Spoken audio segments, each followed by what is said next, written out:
Nightshades' pronouns are they, them. ये कहाँ बवासीर बना दिए हो? It's 2025 and Netflix is now being cancelled again. # boycott Netflix trend कर रहा है। अब कुछ लोग सोचेंगे कि यार देखो और देखने दो, हमारे Netflix एंड चिल को डिस्टर्ब करने वाले तुम कौन होते हो। बट अगर मैं आपसे कहूँ कि this is all just a tool to brainwash you, तो दोस्तों आज की कहानी बहुत सिंपल सी है। नेटफ्लिक्स आपको सिर्फ वेब सीरीज़ नहीं दिखा रहा, नेटफ्लिक्स आपको प्रोपेगेंडा फीड कर रहा है। और ये कोई कंस्पिरेसी थ्योरी नहीं है, ये रियलिटी है जो अमेरिका से लेके इंडिया तक एक्सपोज हो चुकी है। 2025 में # बॉयकॉट नेटफ्लिक्स अब ट्रेंड हो रहा है और इसका रीज़न क्लियर है। नेटफ्लिक्स के शोज एक आफ्टर एक ही एजेंडा चलाते हैं। लेफ्टिस्ट आइडियोलॉजी को नॉर्मलाइज करो, LGBTQ कंटेंट को हर शो में घुसा दो और ट्रेडिशनल रिलीजन्स खासकर हिंदुइज्म को विलन बना दो। और अब सवाल ये है, क्या हम अपना दिमाग और अपनी कल्चर नेटफ्लिक्स के हाथ गिरवी रख देंगे? Netflix is a global giant, 190+ countries में यह है, 270 मिलियन से ज़्यादा सब्सक्राइबर्स हैं, लेकिन पावर के साथ एजेंडा भी आता है। नेटफ्लिक्स के founding chairman read Hastings openly leftist politicians को डोनेट करते हैं। कैलिफोर्निया के governor, democratic governor Gavin Newsom के कैंपेन को उन्होंने मिलियन से डोनेट किए और इसी वजह से US कंजर्वेटिव काफ़ी भड़क चुके हैं। नेटफ्लिक्स और वो अब कह रहे हैं कि नेटफ्लिक्स एक पॉलिटिकल प्रोपेगेंडा फैक्ट्री है। I'm trans, Norma. And everyone at school knows, and everyone at home knows. And being here, it's like a whole new place. सोच के देखिए, एक OTT प्लेटफॉर्म जिसका काम सिर्फ मूवीज और सीरीज दिखाना होना चाहिए, वो अब ओपनली एक पॉलिटिकल पार्टी के एजेंडे को पुश कर रही है। अब आते हैं सबसे बड़ी कंट्रोवर्सी पर, LGBTQ एजेंडा। दोस्तों रिप्रेजेंटेशन अलग चीज़ है, लेकिन नेटफ्लिक्स का मॉडल कुछ और है। ये प्लेटफॉर्म हर शो, हर सीरीज और अब तो किड्स कंटेंट में LGBTQ कैरेक्टर्स और नैरेटिव्स घुसेड़ रहे हैं। For example French film cuties, officially बोला गया था कि ये बच्चों की सेक्सुअलाइजेशन के अगेंस्ट फिल्म है, लेकिन नेटफ्लिक्स ने जो पोस्टर, ट्रेलर और मार्केटिंग दिखाई उसमें 11 से 12 साल की बच्चियों को प्रोवोकेटिव डांस करते हुए दिखाया गया था।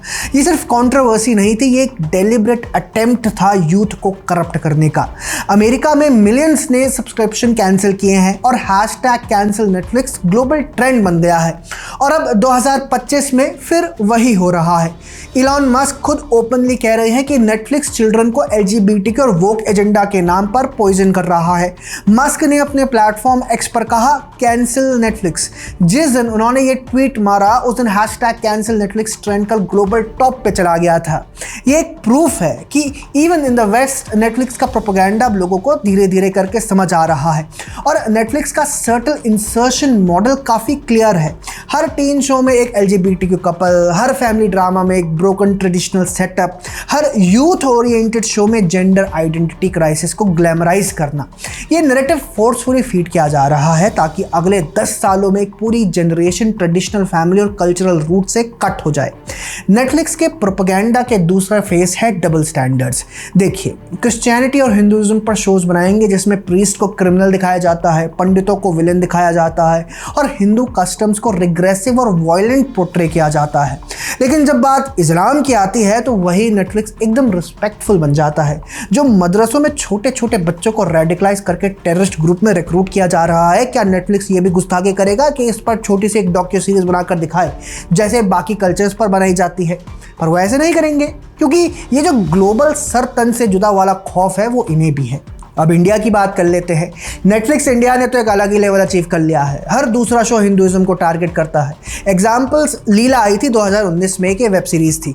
इसमें दिखाया गया कि एक डायस्टोपियन फ्यूचर है जिसमें एक हिंदू राष्ट्र को नाज़ी जर्मनी जैसा दिखाया गया। एक हिंदू फादर अपनी बेटी को अलग कर देता है क्योंकि वो शुद्ध नहीं है। फिर है सेक्रेड गेम्स, जिसमें गणेश गायतोंडे का कैरेक्टर रिपीटेडली हिंदू भगवानों के नाम पर गालियाँ देता है और हिंदू सिंबल्स को क्रिमिनलिटी के साथ जोड़ता है। फिर है गोल, ये एक हॉरर सीरीज है जिसमें इंडियन आर्मी को विलेन बना दिया गया और इस्लामिक फेथ को ऑप्रेस्ड विक्टिम कार्ड दिखा दिया गया। फिर है अ सूटेबल बॉय, जिसमें एक सीन में एक मंदिर के अंदर मुस्लिम बॉय और हिंदू गर्ल का किसिंग सीन दिखाया गया। ये सीन सिर्फ लव स्टोरी नहीं था, ये डेलिब्रेट प्रोवोकेशन था। इस पर तो मध्य प्रदेश पुलिस ने FIR भी दर्ज की थी। दोस्तों सोचिए, क्या कभी नेटफ्लिक्स एक मस्जिद के अंदर ऐसा सीन दिखाने की हिम्मत करेगा? नहीं, क्योंकि प्रोपेगेंडा हमेशा सेलेक्टिव ही होता है। और इसी वजह से इंडिया में भी नेटफ्लिक्स के खिलाफ कई बार हैशटैग बॉयकॉट नेटफ्लिक्स कैंपेन्स चले हैं। लोगों ने अनसब्सक्रिप्शन ड्राइव्स की है, पिटीशंस फाइल की और गवर्नमेंट को कंटेंट रेगुलेशन की डिमांड भी की है। नेटफ्लिक्स का एजेंडा सिर्फ हॉलीवुड तक लिमिटेड नहीं है। इसने बॉलीवुड के स्यूडो सेक्युलर गैंग के साथ मिलकर अपने देसी प्रोपेगेंडा भी लॉन्च किया। बॉलीवुड ऑलरेडी 3 डेकेड से ही नैरेटिव पुश कर रहा है, हिंदू विलेंस, मुस्लिम विक्टिम्स, लेफ्टिस्ट हीरोज। नेटफ्लिक्स ने इस गैंग के डायरेक्टर्स को प्लेटफॉर्म दिया। अनुराग कश्यप, दीपा मेहता, मीरा नायर जैसे लोग जो पहले ही एंटी हिंदू नैरेटिव्स बनाते आए हैं।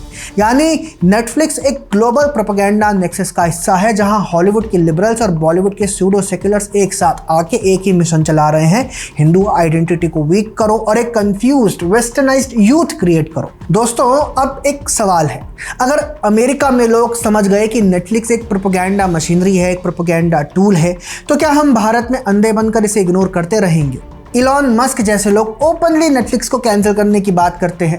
यूएस कंजर्वेटिव्स कह रहे हैं कि Netflix is corrupting our kids. और इंडिया में हमने इतने सारे हिंदूफोबिक एग्जाम्पल्स ऑलरेडी देख लिए हैं, मैंने आपको दिए भी। तो क्या हम अपना कल्चर, अपने संस्कार और अपने परिवार की वैल्यूज़ एक ओटीटी के हाथ में छोड़ देंगे?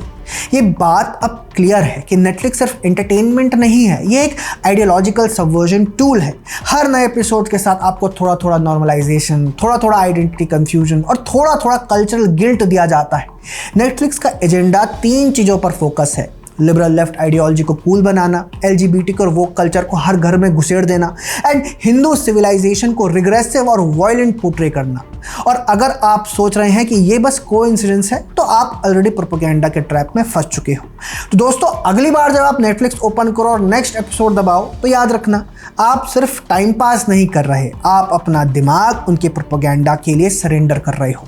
और सवाल आपको खुद से पूछना है, क्या हम अपनी जनरेशन को वोक नैरेटिव के हवाले कर देंगे?